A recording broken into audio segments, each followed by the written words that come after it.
Le cinquième enseignement concerne l'évolution des relations entre les clients et les fournisseurs. Face à des marchés de plus en plus concurrentiels, les entreprises doivent aujourd'hui se tourner vers le savoir-faire de leurs fournisseurs. Plus la compétition est forte, plus la coopération doit être importante.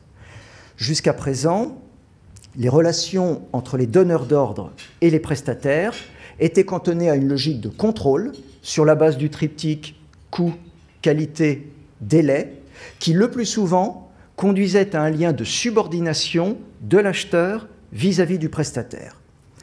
Aujourd'hui, beaucoup de directions achats ont compris que ce rapport d'autorité est dépassé et recherchent un meilleur équilibre de leurs relations clients-fournisseurs. L'évolution de ces relations entre les clients et les fournisseurs repose en particulier sur la confiance et sur une communication plus poussée. La confiance est notamment attendue sur le respect des engagements commerciaux, techniques, logistiques, sans oublier bien entendu la confidentialité, la communication plus poussée, qui passe notamment par un meilleur outillage, repose en particulier sur l'anticipation des risques de qualité, l'anticipation des retards de livraison ou encore les aléas en matière de recherche et développement. Le sixième enseignement concerne la gestion du risque fournisseur.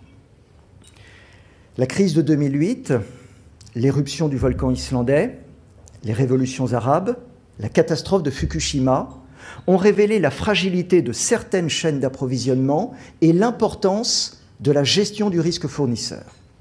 Avant de sécuriser les approvisionnements, les entreprises doivent d'une part connaître leurs risques et d'autre part surveiller leur panel de fournisseurs.